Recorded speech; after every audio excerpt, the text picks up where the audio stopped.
Allah Ta'ala, alhamdulillah pada kesempatan pagi yang cerah ini Allah Subhanahu wa Ta'ala memberikan kenikmatan yang besar kepada kita semuanya, yaitu di waktu yang banyak orang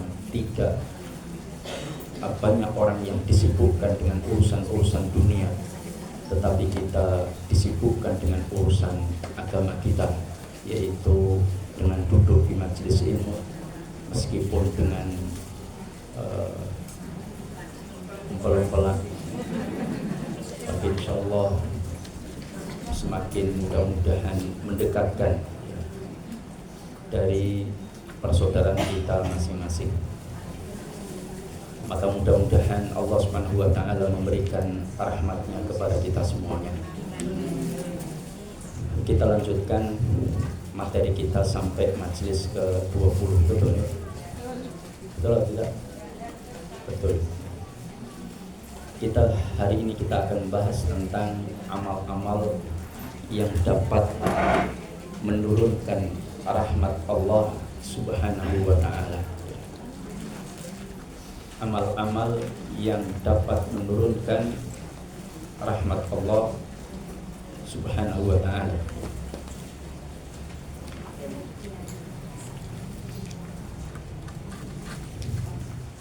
Karena kita akan bahas tentang dua sifat Allah Tabaraka wa Ta'ala yang Allah menyebut dirinya sebagai Ar-Rahman Ar-Rahim, yang maha memberikan rahmat kepada hamba-hambanya. Ar-Rahman Ar-Rahim diterjemahkan oleh sebagian para ahli bahasa dengan Ar-Rahman adalah maha pengasih, Ar-Rahim maha penyayang. Menunjukkan sesuatu yang dikasih belum tentu disayang. Kalau disayang juga belum tentu dikasih. Artinya disayang itu lebih tinggi kedudukannya hanya sekedar dikasih. Kalau ada anak kecil umur 3 tahun minta mercon, kira-kira dikasih enggak? Kenapa enggak dikasih? Karena ada kasih sayang. Oh, terlalu dekat. Karena ada kasih sayang, maka menunjukkan bahwa Ar-Rahim itu lebih khusus. Sebagian para ahli ilmu, para ahli tafsir mengatakan Ar-Rahman Ar-Rahim itu rahmat Allah Subhanahu wa Ta'ala. Ada dua pendapat secara umum yang paling besar mengatakan Ar-Rahman dan Ar-Rahim itu sama-sama memiliki arti yang sama. Kenapa diulang? Supaya untuk menguatkan betapa besar rahmat Allah Subhanahu wa Ta'ala menyeliputi seluruh makhluk-makhluknya, sehingga memiliki arti yang sama. Ar-Rahman dan Ar-Rahim yaitu maha yang memberikan rahmat. Ini pendapat yang pertama. Jadi arti atau makna dari Ar-Rahman Ar-Rahim itu sama, yaitu maha memberi rahmat kepada semua makhluk-makhluk Allah. Kenapa diulang Ar-Rahman kemudian Ar-Rahim? Untuk litakid, menguatkan bahwa betul-betul maha luas rahmat Allah Subhanahu wa Ta'ala menyeliputi seluruh makhluk-makhluk.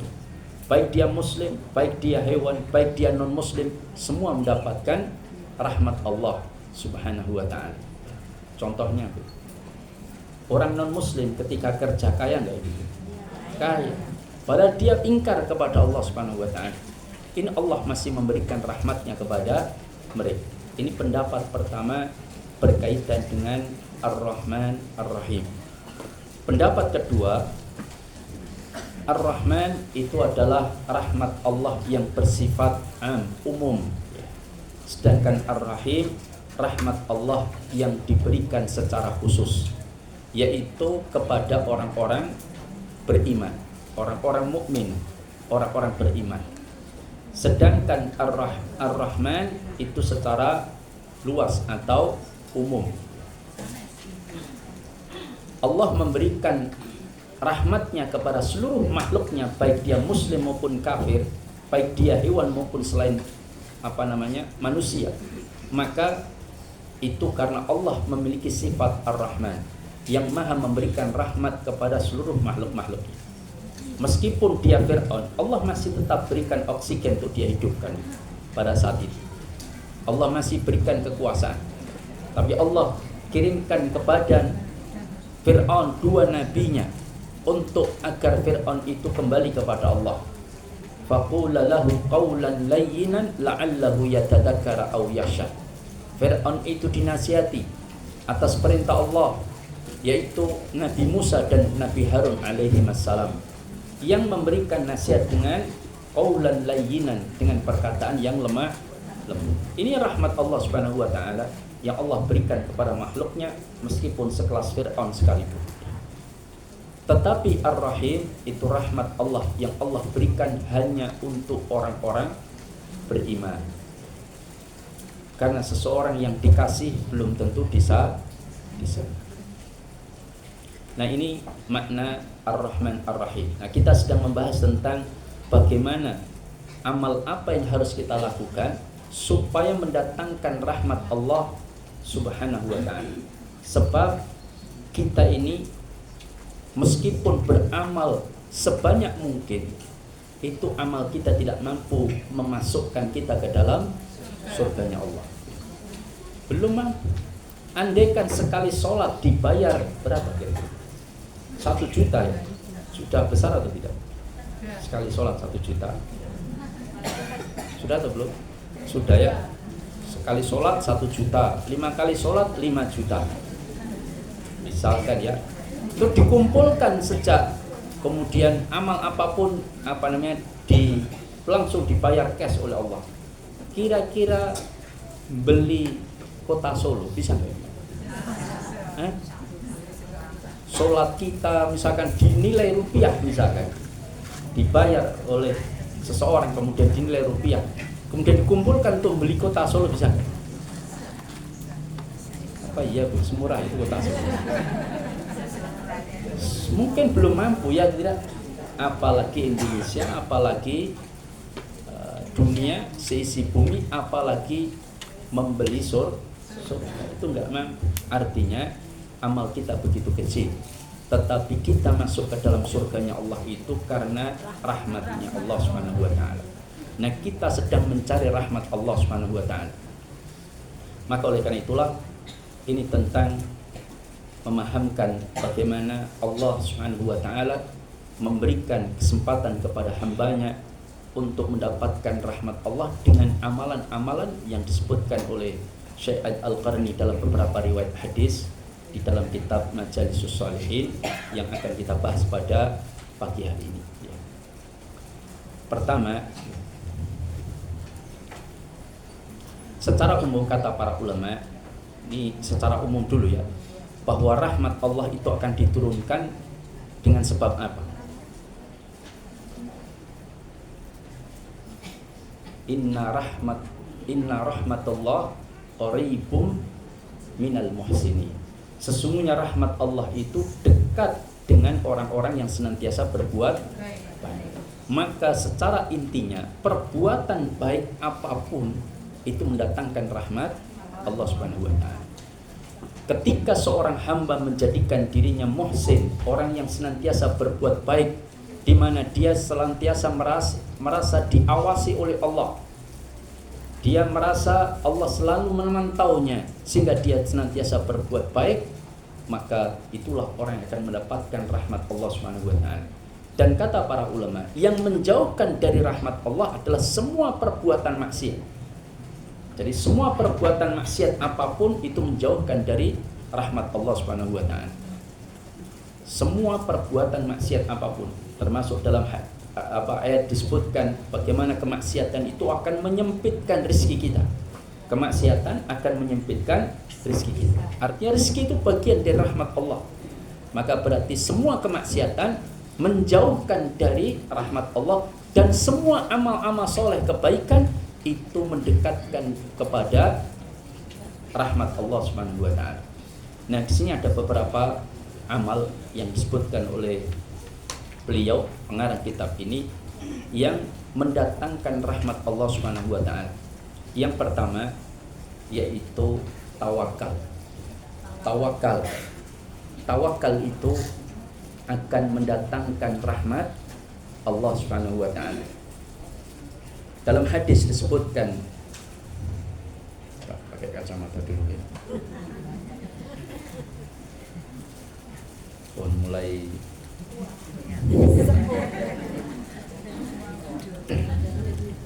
Mulai plus maksudnya. Man qala ya'ni idza kharaja min baitihi bismillahi tawakkaltu 'ala Allah la haula wala quwwata illa billah yuqalu lahu kufita wa wuqita wa tanaha anhu syaitan. Kata Rasulullah, barang siapa yang keluar dari rumahnya kemudian mengucapkan bismillah tawakkaltu 'alallahi la haula wala quwwata illa billah, dengan nama Allah aku bertawakal, tidak ada daya dan kekuatan kecuali milik Allah Subhanahu wa taala. Yuqalu lahu, maka akan dikatakan kepadanya apa? Kufita wa wuqita wa tanaha anhu syaitan, maka telah dicukupkan bagimu dan telah dijaga untukmu, wa tanaha anhu syaitan, dan dijauhkan setan dari dirinya, dengan maksudnya dijauhkan gangguan-gangguan setan. Dicukupkan oleh Allah, dijaga oleh Allah, dijauhkan dari setan, itu rahmat atau bukan? Rahmat. Rahmat Allah tabaraka wa ta'ala. Dengan apa rahmat itu didapatkan? Dengan tawakal kepada Allah. Dan bentuk tawakalnya seorang hamba Allah itu ditunjukkan dengan dia selalu bersandar kepada Allah, yang dilakukan dengan setiap amalan yang dia kerjakan. Apa ini? Berdoa kepada Allah. Itu menunjukkan dia ingat kepada Allah tabaraka wa ta'ala dan menyandarkan kepada Allah. Masuk kamar mandi, apa doanya? Allahumma bismillahi Allahumma inni a'udzubika minal khubuthi wal khaba'ith. Berarti dia minta perlindungan kepada Allah ketika masuk kamar mandi. Maka dia tawakal kepada Allah tabaraka wa ta'ala, menyandarkan urusannya kepada Allah. Ketika makan dia ucapkan bismillah, sehingga Allah tambahkan keberkahan dalam makanan tersebut, sehingga makan melinjo, makan emping tidak menaikkan asam urat. Mudah-mudahan demikian. Makanya salah satu fatwa yang dikeluarkan oleh Syekh Muhammad Ibn Shalih Al-Utsaimin rahimahullah, salah satu munculnya efek negatif dari makanan itu karena seorang hamba tidak menghabiskan atau menyisakan makanan, itu bagian dari meninggalkan berkahnya makanan tersebut. Paham? Karena kita tidak tahu di mana letak keberkahan makanan tersebut. Makanya kalau makan menyisakan, itu akan menimbulkan salah satunya efek negatif dari makanan tersebut. Tapi kalau kemudian makanan itu dihabiskan, dari apa yang dia makan itu dihabiskan, maka insya Allah berkah yang ada pada makanan tersebut ikut masuk dalam perut kita, sehingga efek itu akan diminimalisir, kata para ulama. Saya izin minum dulu nih.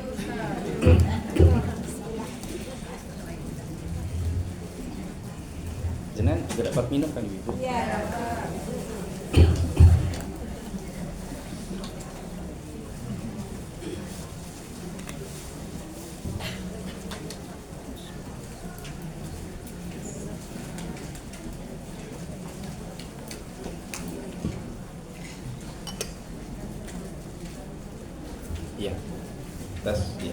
Maka berkahnya makanan itu ikut masuk dalam perutnya. Makanya kata Rasulullah, jika kalian makan, maka jilatilah jari-jarimu sehingga makanan yang tersisa yang menempel dari jari-jari itu ikut termakan. Siapa tahu berkah itu ada di jari-jari tersebut.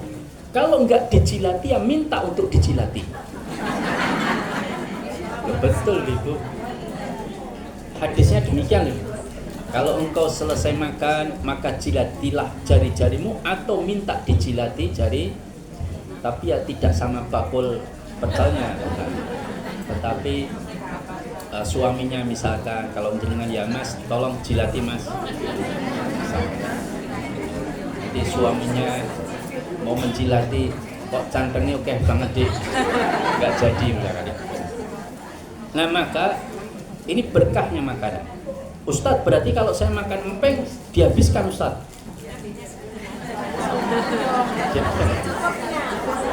Ya bukan berarti satu lodong dihabiskan, bukan. Maksudnya yang diambil tadi dihabiskan. Kalau dia mengambil empengnya 3 atau 4, udah habiskan yang 4 tadi yang diambil. Kalau dia ada yang jatuh-jatuh, itu diambil, dibersihkan. Maksudnya dimakan, jangan menyisakan. Karena itu mubadzir. Makanya kita termasuk yang memprotes perlombaan yang tidak sesuai dengan adab. Ini nonton ibu, lomba makan kerupuk. Pertama makannya berdiri, ya atau tidak? Kedua, mau coba bismillah nama kira-kira. Yang ketiga, makan tanpa tangan.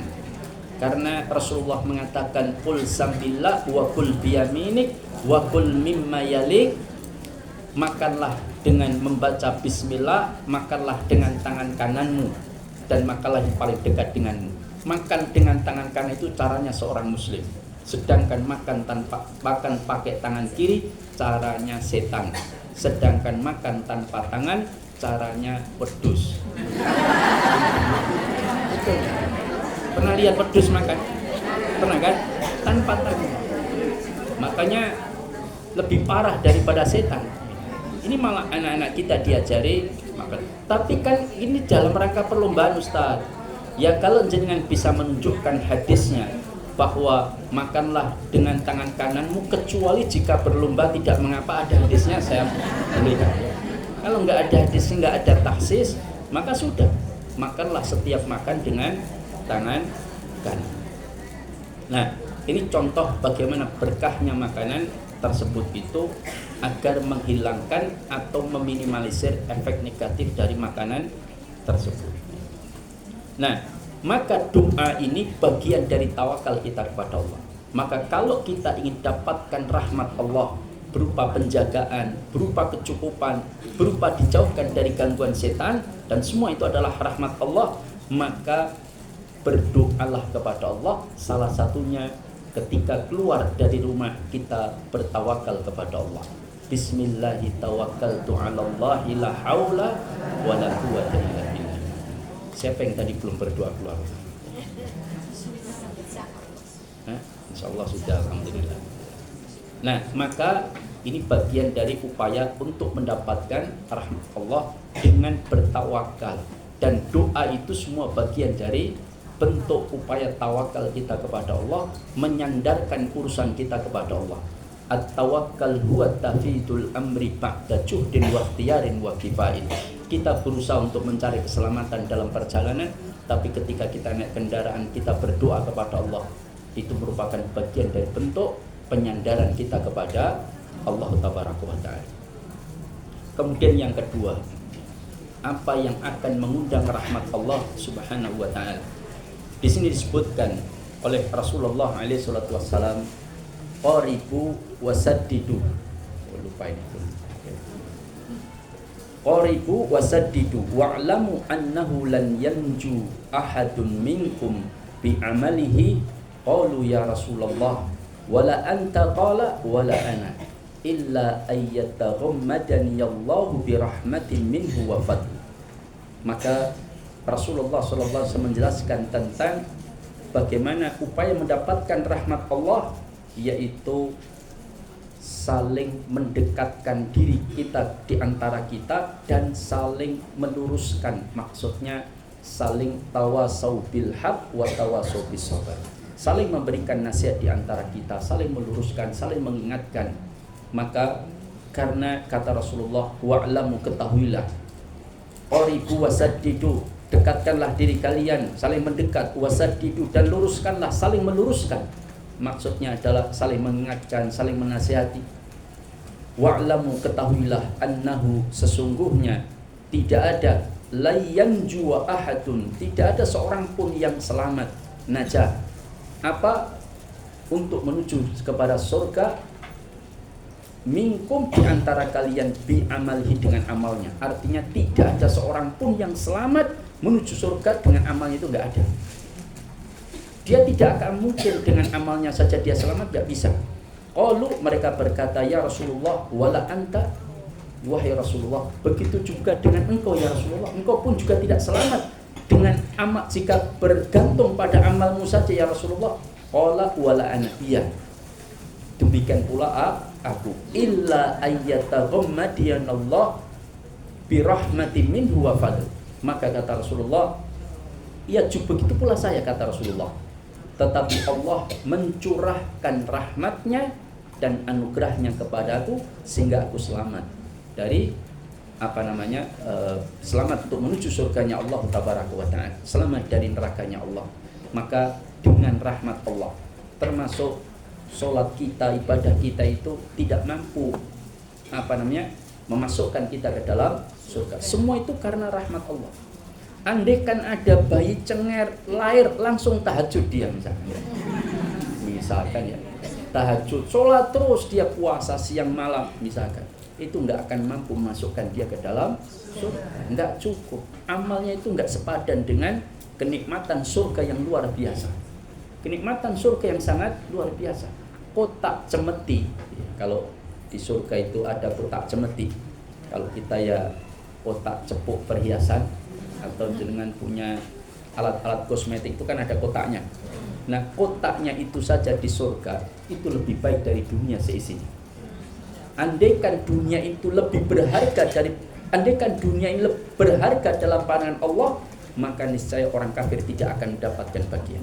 Karena dunia ini mal'unah, dilaknat oleh Allah, kecuali yang digunakan untuk mendekatkan dirinya kepada Allah Subhanahu wa ta'ala.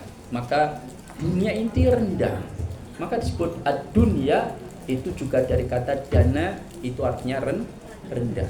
Rendah secara tempat, kata para ulama, dan rendah secara kualitas. Dalam konteks ini bukanlah tempat kita yang sesungguhnya.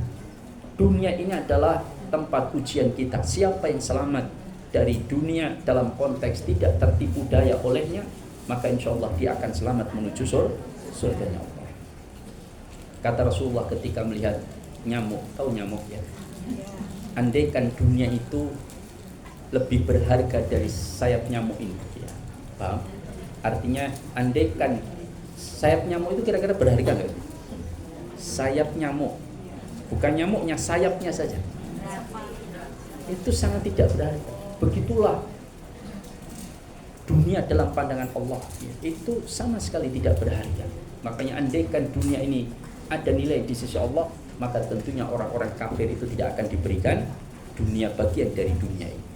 Makanya kenikmatan dunia ini jika dikumpulkan seluruhnya, itu kata seorang ulama mengatakan seperti jarum kecil, jarum pentul ya, dimasukkan di air laut samudra yang luas, kemudian jarum itu diangkat, maka ada air yang meneteskan, kemudian ada air yang masih sisa di ujungnya sedikit. Itulah kenikmatan dunia dan samudra yang luas yang tidak ada bandingnya dengan kenikmatan akhirat, kenikmatan surganya Allah Tabaraka. Dan kita memperebutkan yang setetes itu, maka sungguh sangat rugi orang yang tidak menjadikan potensi dalam dirinya masing-masing untuk mendapatkan surganya Allah Tabaraka wa ta'ala. Kita itu semua punya potensi untuk masuk surga, dan itulah keadilan Allah. Sebagai anak punya potensi masuk surga, sebagai orang tua punya potensi masuk surga, sebagai istri punya potensi masuk surga, sebagai suami punya potensi besar masuk ke dalam surga.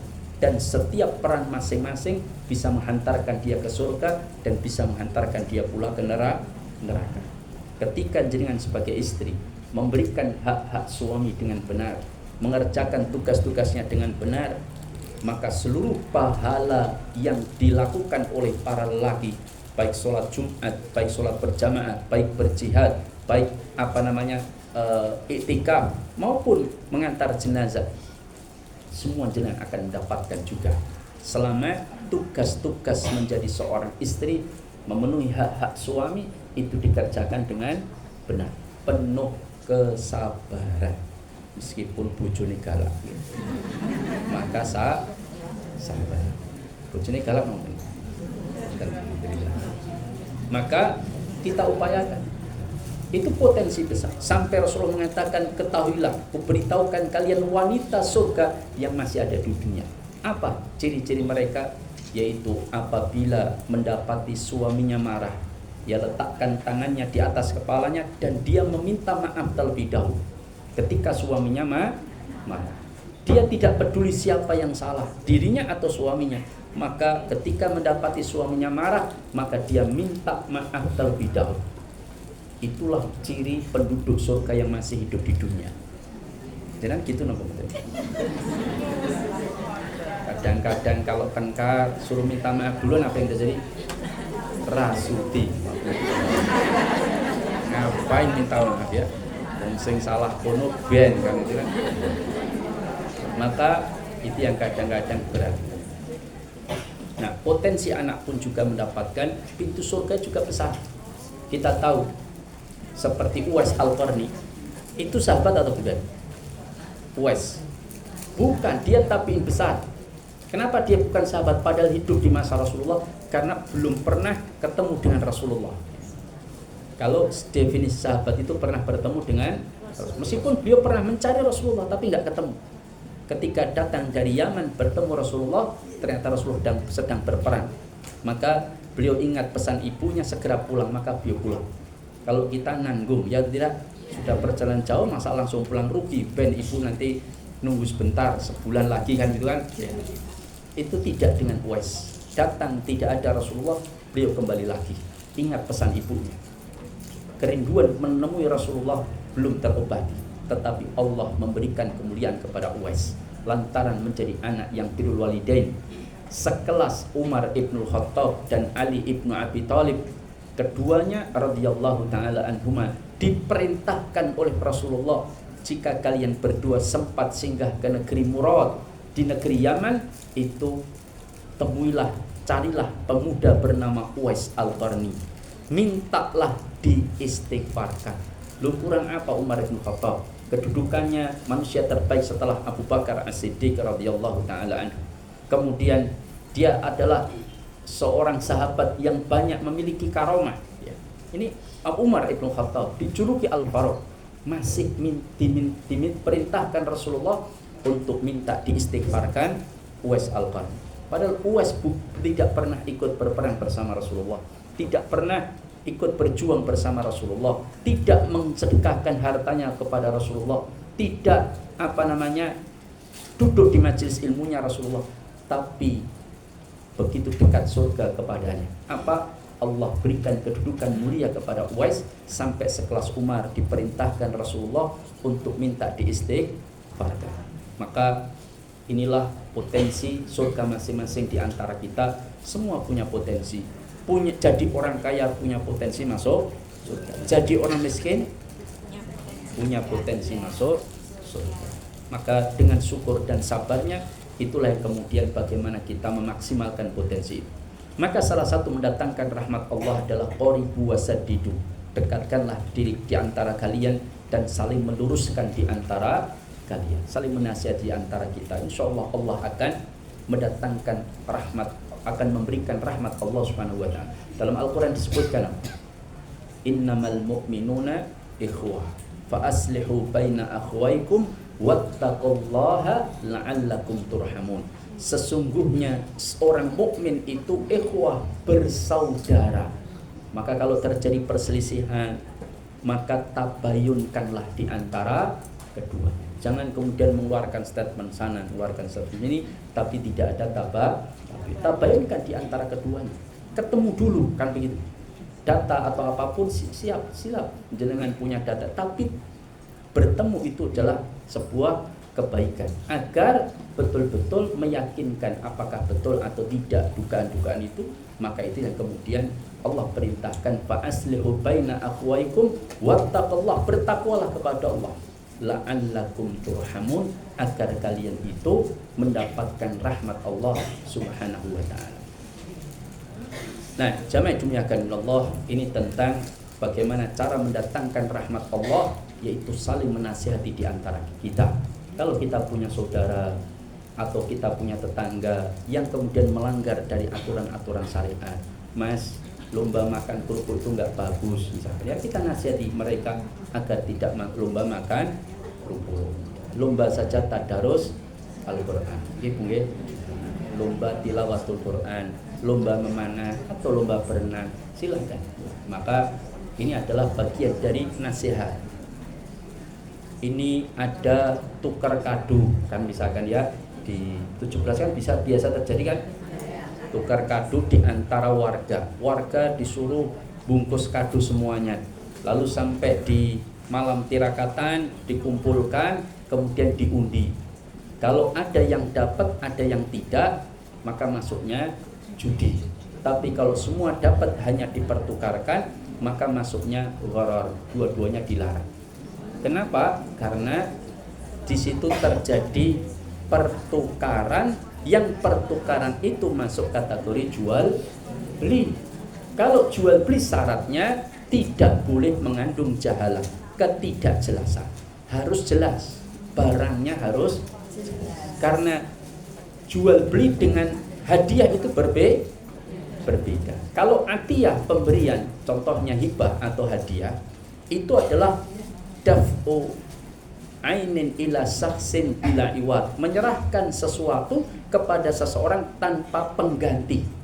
Kalau tetangga saya datang ke rumah saya, Ustaz, saya kirim tengkleng nih Ustaz, tadi masak sama istri saya buat Ustaz, untuk keluarga 6 orang insyaallah cukup Ustaz, ini ada tengkleng 1 panci kecil, cukup untuk keluarga. Saya bilang alhamdulillah, jazakumullah khair, barakallahu fi amwalikum wa ahlikum.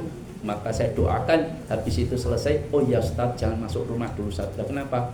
Ini habisnya 175. Kira-kira itu ngasih atau jualan? Atau misalkan dia, ini tengkleng buat Ustaz, tapi mentoknya Ustaz yang gemuk-gemuk itu saya minta 2 kan gitu. Itu bukan ngasih, tapi minta tukeran. Itu jual beli, disebut bai'un muqayadah atau barter. Maka kalau sudah masuk kategori jualan, maka syarat jual beli harus dipenuhi, yaitu barangnya harus jelas. Ustaz, tapi nilainya disamakan, jeng ngeyel meneh kan gitu kan. Betul Ibu, tadi malam saya ngisi itu ada yang ngeyel lagi. Tapi kan nilainya disamakan Ustaz. Lah, persoalan haramnya itu ilahnya bukan sebab nilainya, tapi ketidakjelasan. Saya punya handphone misalkan harga 3 juta. Jenengan punya sepeda motor harga 35 juta. Terus jenengan minta tukeran sama saya dan mau. Boleh nggak itu? Boleh, meskipun nilainya berbeda. Saya punya handphone harga 3 juta. Saya jual 3.000. Boleh nggak? Boleh, terserah saya. Yang penting antara minkum. Makanya kalau mau yang tukar handphone dengan sepeda motornya, nanti saya tunggu di luar. Maka ini berkaitan dengan bagaimana hakikat antara jual beli dengan pemberian. Maka beda. Kalau jual beli itu tukar menukar, kalau pemberian itu tanpa iwat, tanpa pengganti. Maka tapi sama-sama rela Ustaz. Nah, itu yang mampir-mampir di Alexis juga sama-sama rela. Yang mampir di belakang RR itu sama-sama rela atau enggak? Yang melayani rela enggak? Rela. Yang bayar rela? Rela. Jenengan dari mana tahu kalau rela? Ini contoh. Belum lagi praktek judi di kalangan masyarakat. Kan begitu, banyak. Kita nasihati mereka, karena ketika kita melihat saudara kita sesama muslim atau yang belum muslim, kita nasihati agar menjadi muslim. Itu bagian dari menunjukkan kesempurnaan iman kita. Tidak sempurna iman seseorang jika dia tidak mencintai apa-apa bagi dirinya, apa-apa bagi orang lain sebagaimana dia mencintai apa-apa untuk dirinya. Kalau dirinya tidak senang masuk neraka, jangan senang melihat orang lain masuk neraka. Lalu kita berusaha menasihati dia agar dia selamat untuk sama-sama kita menuju surganya. Itu sempurna iman seseorang. Tapi kalau kita lihat misalkan dia ada orang yang mungkin sesat atau bagaimana, kemudian biarkan ben mlebu neraka kono rasakno dhewe, itu belum sempurna imannya, paham? Dia ada rasa belas kasihan, udah nasihati dia, ceramai dia, kecuali kalau dia memang nggak mau kemudian malah menantang, ya sudah, biar dia merasakan. Tapi upayakan kita berusaha untuk menasihati.